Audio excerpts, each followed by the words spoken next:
there were parts of writing the book that were incredibly cathartic, healing, fun, that I just loved and would do 100 times over. And then there were parts that were incredibly painful and chewed me up and spit me out. And I would not wish the process on my worst enemy. So it was a both and I think that that is life, Mhm. that sometimes the most beautiful things in life come with this incredible piece that brings us joy and fulfillment, and then also parts of it that are just the worst. Welcome to the Moxie Podcast. We are in the month of September, almost at the end of it. And I have a good friend on today that I'm so excited to have here. Molly, welcome to the podcast. Jenny, I'm so excited to be with you. And not going to lie, I really wish I was with you in person in Kenya, because that is where I would like to be right now.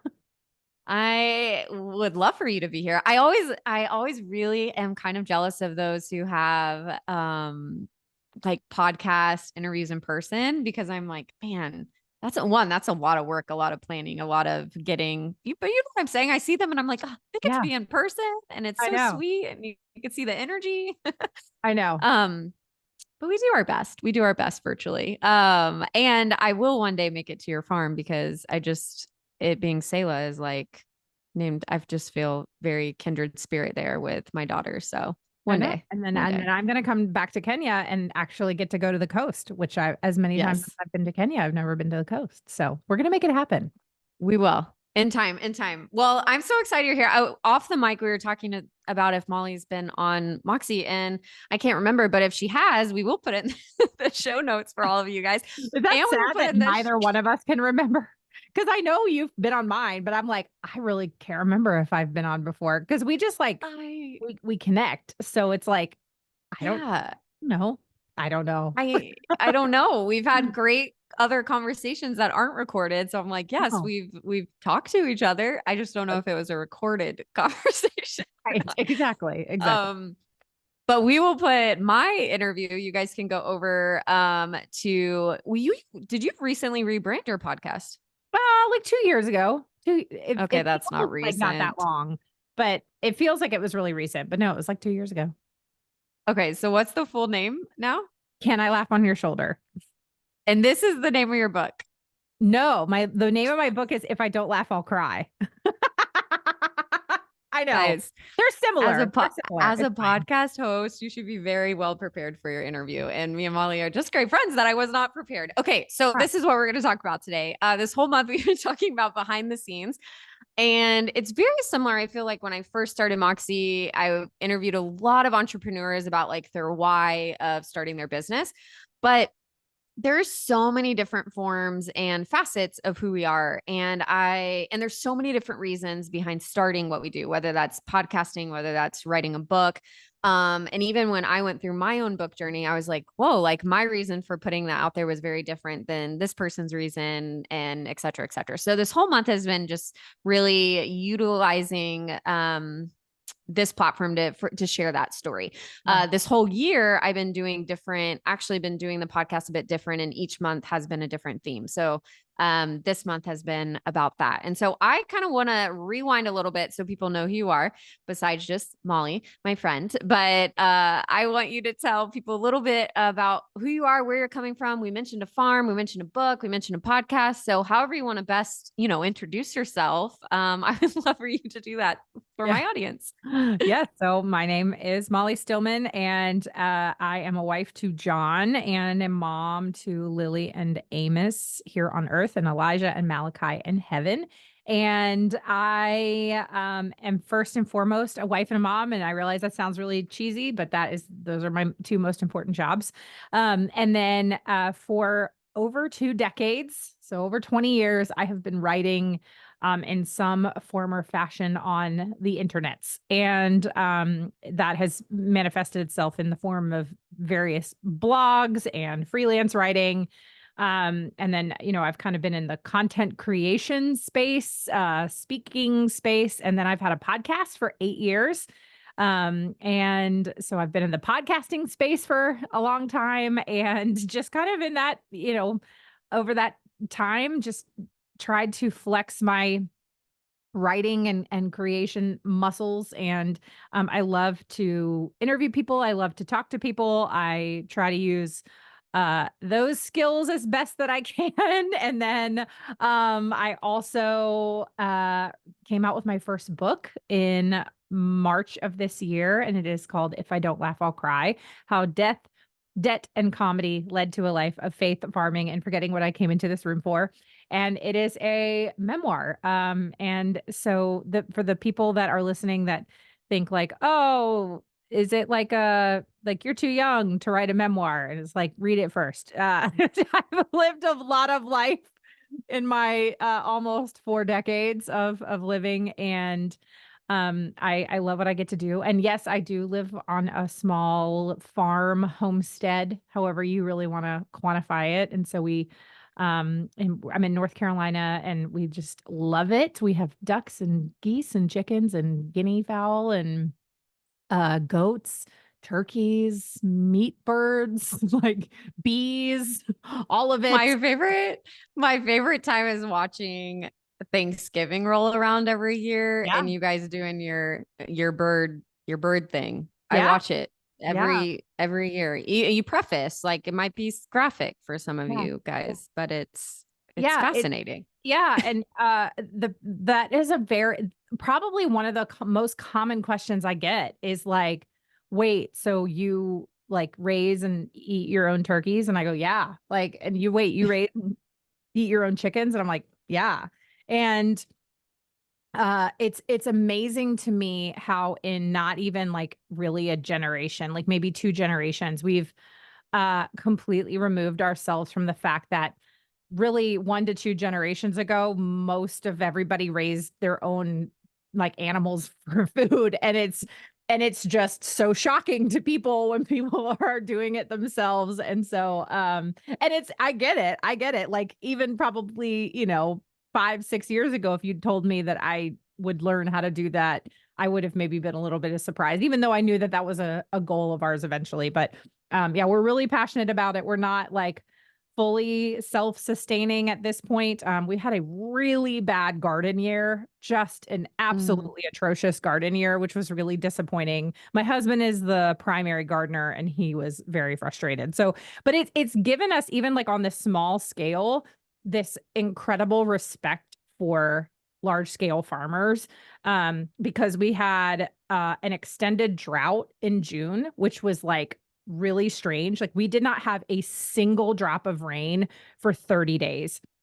And Oh it my was just goodness. blazing hot. And so it just scorched everything, and we couldn't water everything enough. And then we had like an inordinate amount of rain in July. And so it was like we had no rain in June and then the most rain ever in July.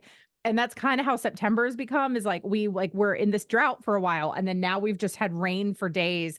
And so the vegetables like just did not know what to do. And so just everything got blossom end rotten. All the gardeners that are listening to me are like, oh yeah, I feel you. I mean, I was like, our cucumbers just got vine borers, and then the tomatoes got blossom end rot, and then our goats broke down our fence and like ended up eating all of our okra. It was just like a combination of just everything went wrong in the garden this year. We were very, very sad. So, but it is what it is. It's going to be fine, but we're working towards being more self-sustaining. So that's the long answer. No, I love it. I wish we had a lot of time because Molly, you're just so multifaceted, but I'm going to point people to your book because I feel like there's so many different different segues we could go into talking about your life. And especially, but I actually want to go off this really quick of just like gardening in itself for being both women of faith. And I'm curious, in this season, has it brought you closer to scripture or just like God teaching you guys things in just different ways? Because when you, especially moving into, I would even start from when you guys said, okay, we're going to buy this property, we're going to start this farm. And watching you go through that process too, like what has God taught you in the last couple of years as you have been developing that? Oh, girl. I'm not gonna lie. There has been like I am saying this on record. I am not trying to write another book right now, but I feel like there's actually another book kind of brewing in me about like the lessons that God has taught me since living here. And I don't say that like flippantly or even just like I have it all figured out. I will say like just waking up every day and like tending to a farm, tending to animals, tending to fruit trees, like all of these things. There's so many lessons. And so I'll just give you a couple because like I said, there's a lot. The first I would say is just in watching the animals, just all of them doing what they do. I mean, it's really incredible. Like when I think of the verses in Matthew, when it says like, look at the birds, like consider the birds, consider the lilies, like they do not stress out over where their food is coming from. Although my goats might actually act like that sometimes, where they just like stand there and they're mad that we haven't given them hay or whatever. Even though they just go then around and eat whatever.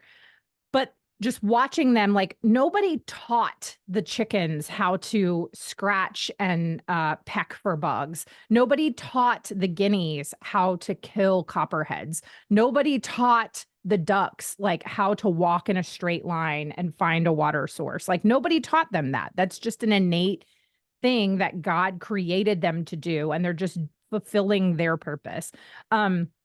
I've witnessed 2 births on our farm with our goats, and watching our mama goat give birth is like the most incredible process because I just am there as a support doula, but like I'm not actually doing anything, but to watch her just know innately exactly what to do, exactly what position to be in, exactly how to give birth. Like nobody's coaching her, nobody's doing any of it. And then the second that that baby comes out, she knows exactly what to do to start cleaning off the sack that they are born in. Like it's gross. She eats it but she cleans them up and then she licks them up. And then what she's doing is she's like licking their throat and stuff to get any excess liquid out of their lungs. Nobody's taught her how to do that. And then this is gross too. She eats her own placenta. Why does she do that? Because it gives her the nutrients that she needs in order to produce the right amount of colostrum and right amount of milk for her babies. She just knows how to do that. And then she knows how to let them nurse. And like the babies, like they immediately get up. And what do? They headbutt her teats to make the milk come down. And then they start nursing. Like these are baby goats that have been born for like 3.5 minutes and they just know exactly what to do. And it's like, I say this a lot, I feel like, but I just want to be like, you will never convince me that a Big Bang did that. And I realize I just might have made somebody real mad. Like, you're just never going to convince me that there is not a creator God that in his perfection created us to do these things. Like, this doesn't happen on accident. And so it's things like that. I could write an entire series of books on bees and the incredible things that, I mean, bees are insanely smart. They are so smart. And what they do in order to create their hives and the organizational systems of their hives are fascinating. Fascinating. And they all play their different roles. You've got the drones and you've got the worker bees, and then you've got the queen bee. And then if a queen bee is dying, the way that a hive rises up and creates a new queen bee. I mean, it's fascinating, absolutely fascinating. And then you've got things like the plants and the fruit trees. Because I remember the first time that we had to prune our fruit trees and prune our fruit bushes. And, this is all over scripture. God loves using that those metaphors of pruning. And I remember the first time, like, I was terrified to do it because you're like really cutting away beautiful branches full of leaves. And what you're actually trying to do is you're trying to make the bush or the fruit tree think it's dying because it has to like go into survival mode. And what it does is then it digs its roots down deeper in order to strengthen its foundation and in order to then produce better fruit. And so sometimes like when God prunes us, when God like takes us through hard seasons, like where we feel like we're dying. What he's doing is he's helping us to develop deeper spiritual roots so that we can produce better spiritual fruit. And so, like I said, those are just three of the kind of brief examples. Oh, and then I could go on a whole thing about weeds, like the weeds in our lives, which I feel like are representative of sin. Like I've now, in a lot of ways, just like resigned myself to my front, the beds in the front of my house are just never going to look nice. Like they're just always going to have weeds in them. That's not how you should treat sin. However, like the weeds are out of control. We have weeds literally everywhere. And it would be three people's like full-time jobs just trying to keep the weeds under control. And it's just a thing that I just cannot stress myself out about anymore. I just don't care.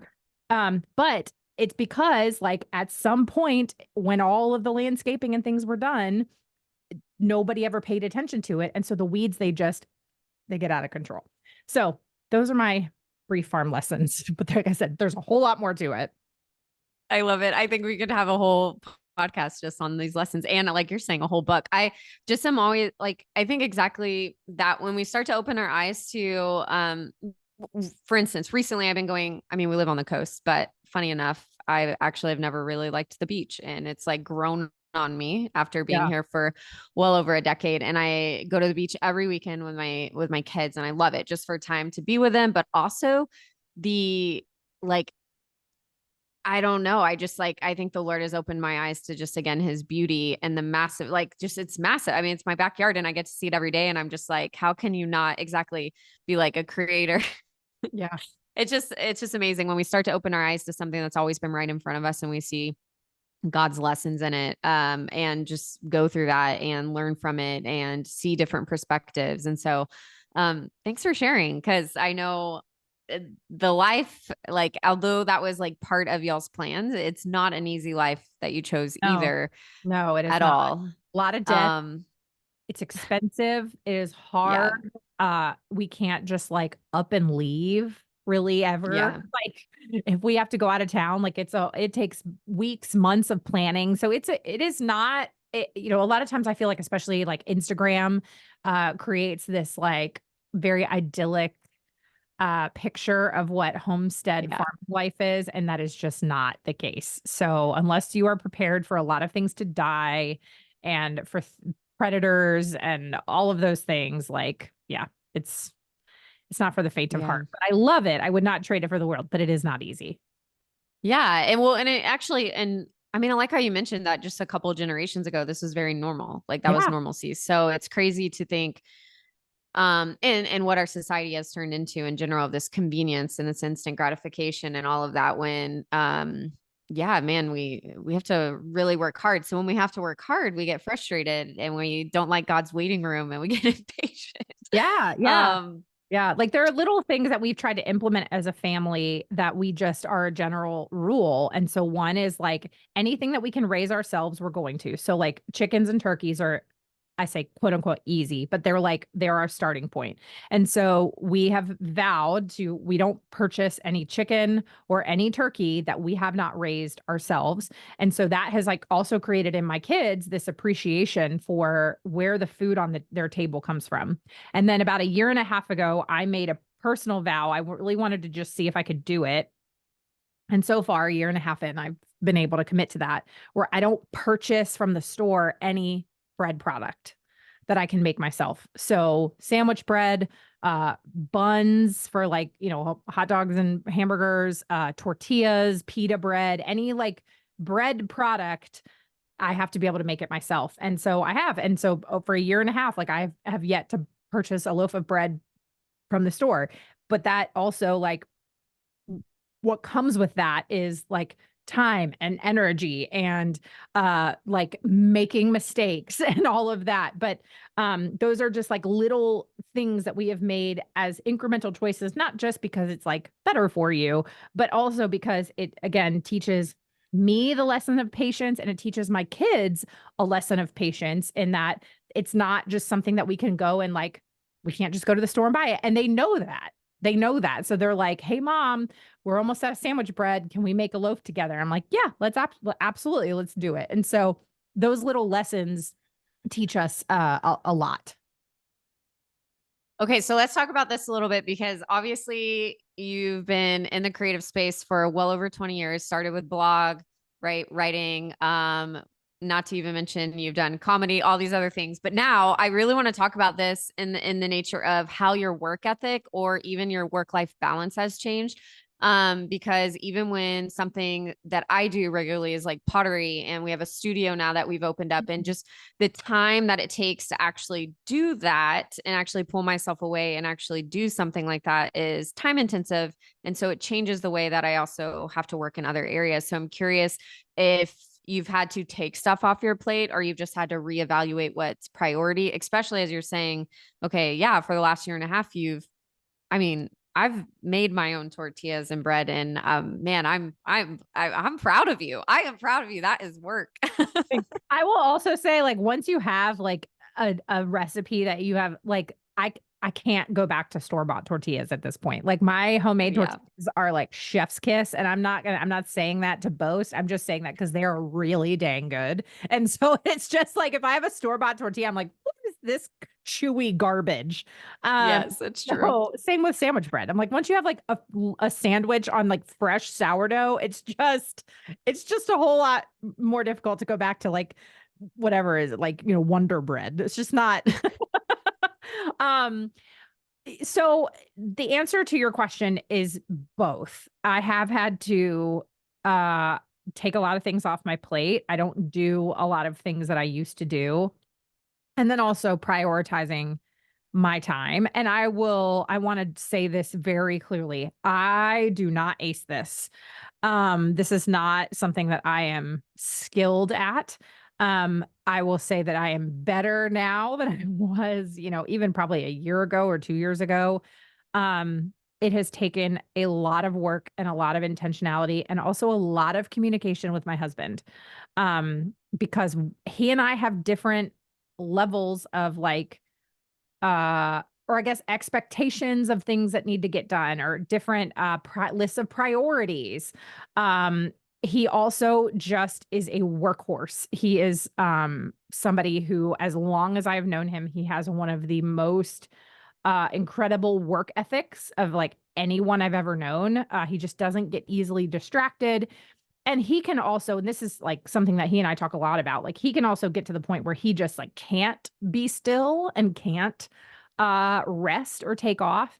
And then I've had seasons where I like go back and forth, where I'm struggling because if I'm like resting and I see he's not, then I feel bad. You know what I mean? Like these are Mhm. constant, it's a constant like evaluation. And so I guess I'm speaking specifically to two people. One, if you are single and you're listening to this is going to look different than if you're in a committed relationship, like if you're married, because your communication with your spouse that's going to be key in all of this. And so, yes, I've had to take some things off my plate where I've just had to look at certain tasks or certain responsibilities, even in my like, because I didn't even mention like my family and I are part of a church plant, which is a lot. Mhm. So like we're, That's why I said a multifaceted. lot. There's a lot of things there. And so like even in my involvement in church, which is very, very heavy, like I've had to start saying no to certain things and just really focusing my energy on the areas that I really feel God has gifted me in,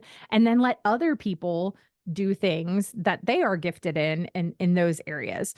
And the same thing at home where like I will admit about a year ago, I finally raised my hand in surrender and I begged my husband and I said, can we please get somebody to come once a month and clean this house?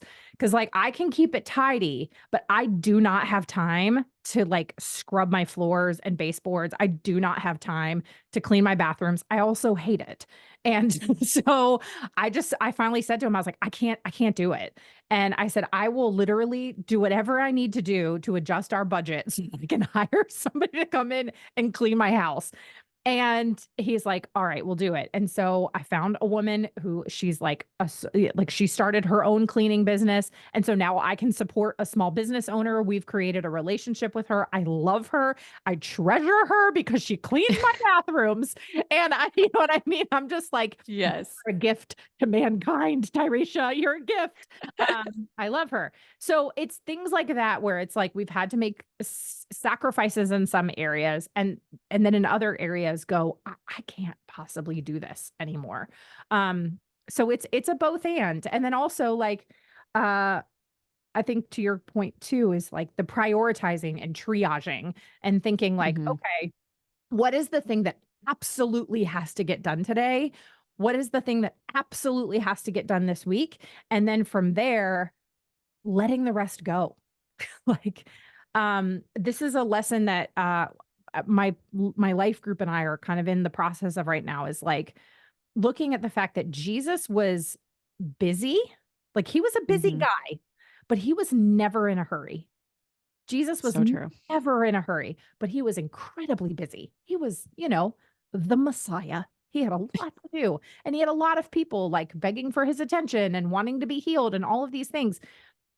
But yet he took time to go away and to be in solitude and in prayer. And he took time to eat with his disciples, and he took time to go to weddings and have fun at parties. And he took time to have important conversations with men like Nicodemus at night. Like he was never hurried, even though he was busy. And so I think it's when we model ourselves after that and understanding that we are all busy, we live in a busy world, but we cannot wear it like a badge of honor. And instead, we have to slow down and allow God to work through us and convict us when there's things that we just need to let go.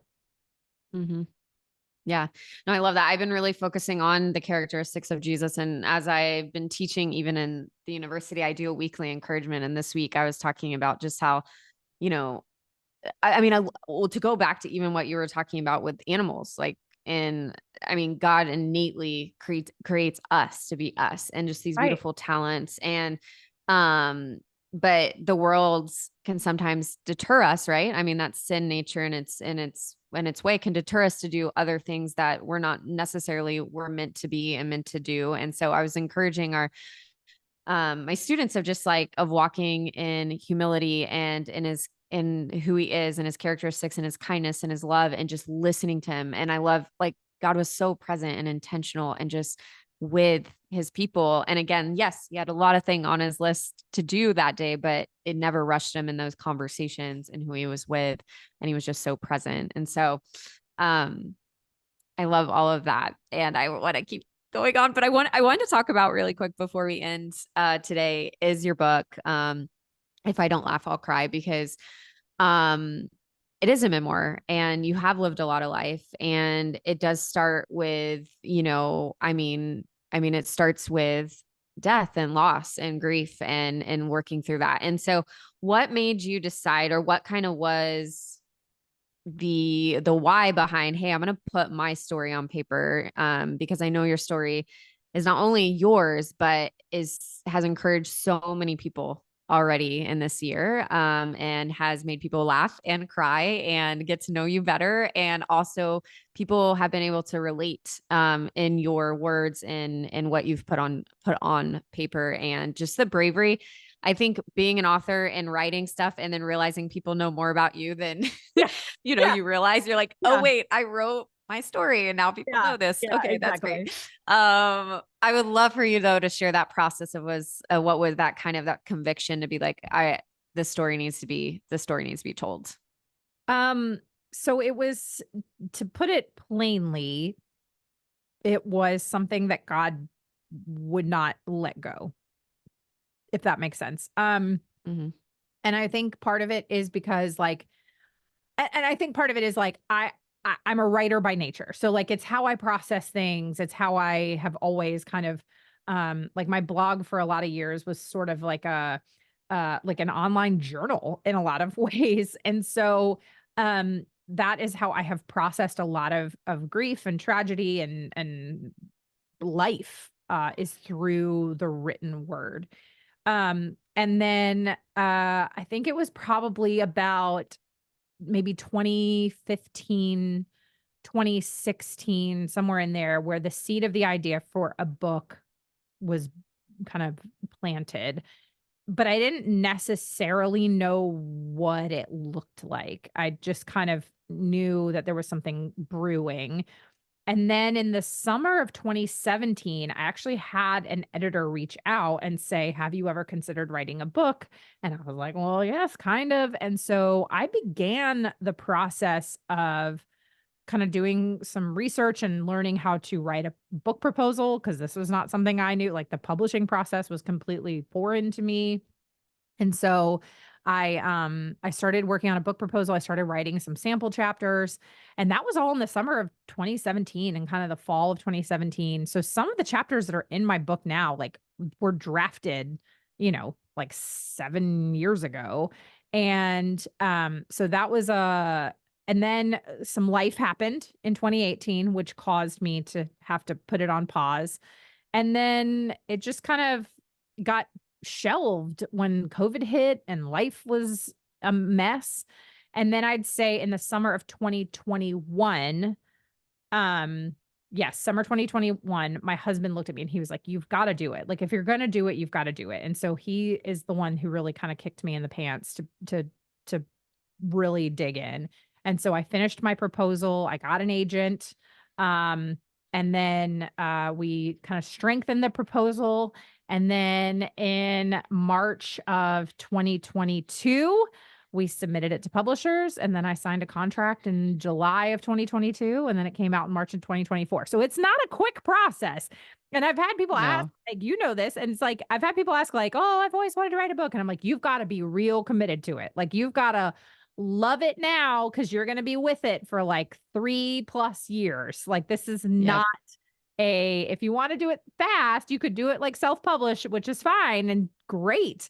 But if you want to kind of go the traditional publishing route, this is something you have to, like, really, really want to do. Because it Yeah. will put you through the ringer.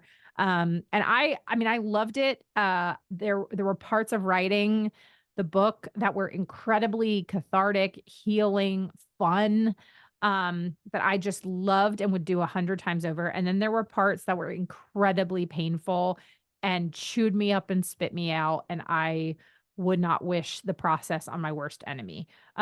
So it was a both and I think that that is life, Mhm. that sometimes the most beautiful things in life come with this incredible piece that brings us joy and fulfillment, and then also parts of it that are just the worst. And I think that's like, it's like motherhood. It's like giving birth and pregnancy can be awful, awful. Some people have really great experiences. That was not mine. So if you had a great experience, congratulations to you. But then also, like, motherhood is the most beautiful, incredible thing in the world. So that's life. It's both and. It doesn't have to be either or. And so that was yeah, that was really the process of kind of the seed of the idea to when it finally came out. So What are you most proud of in the journey and so far with it? who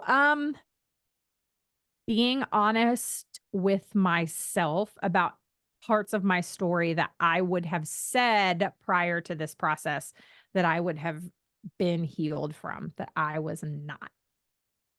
And having to have really difficult conversations with my dad about those things, and having to uh, really wrestle with um with some things that happened, and um and and I think being able to, like, face them instead of, Mm. like, suppressing them was really important. And so especially just around my mom's death, and then kind of the healing from it, and the years in that immediately followed, there was just a lot of grief and things that I just had not dealt with for 20 years. And so it was time that I did. And that can be really scary. And so I'd say I'm proud of myself for doing that. And I can say confidently now on the other side, like, grief is a journey and it never goes away, but I can say confidently that I'm speaking about those things from a place of healing rather than a place of hurt. Yeah. Yeah, that's really good. We're gonna link Molly's book in the show notes, as well as Can I Laugh on Your Shoulder, her podcast, which I was on that once in a blue moon sometime many years ago when it wasn't actually that title, I don't think.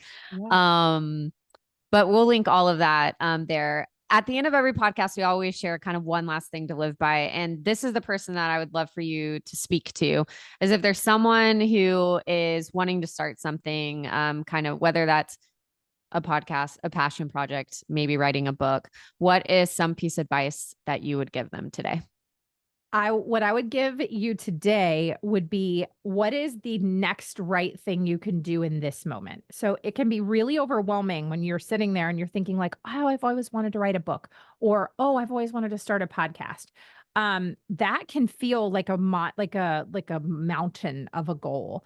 Whereas if you say to yourself like, I have no idea what is involved in writing a book, like, go buy a book. Actually, I'll recommend the one that my agent wrote, and it's called Get to the Publishing Punchline. It's on Amazon. It's like $14, and it will walk you through the process of writing a book proposal and getting your book, or even like she talks about everything from like self-publishing all the way to, going the traditional publishing route. So something like that, where it's like, I can do that today. I can buy that book and I can write work on my book proposal. That's a like good first step.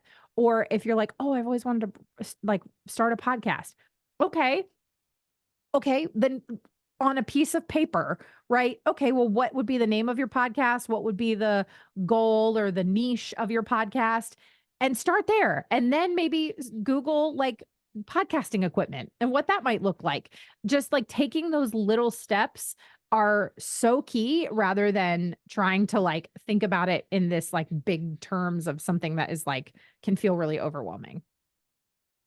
So good. Have you ever listened to your first episode of your podcast? Listened Oh back? yeah. Oh, it's so bad. Yeah. So bad. But every time I'm like, wow, that season really is still in the sound waves and it's there. Exactly. Exactly. And or even like, if you're listening and you're like, oh, I've always wanted to like have a farm or a homestead. You know what you can do? I have a friend who has lived in an apartment for basically her entire life, and she got some window boxes and planted some herbs. And like she tries to grow what she can on her little patio. Like it doesn't have to be something that is uh overwhelming to the point that you can't do it. It's just like, just do the next right little thing that you can do in that moment. Thanks, Molly, so much for joining the Moxie podcast. I think if anything, that's the best advice, is just little steps. As most of our listeners are visionaries, entrepreneurs, I think we have to do all the big things. And the reality is, just one little thing, one next best step. And so thanks for sharing that today. And for all of our listeners, we have one more week in this behind the scenes, the why behind it all. And next month, we're talking about transparency and storytelling, which I think Molly I feel like you could have been on every month this year. You're so multifaceted. So stay tuned for that. But as always, thank you guys for being a part of this community, and Moxie on.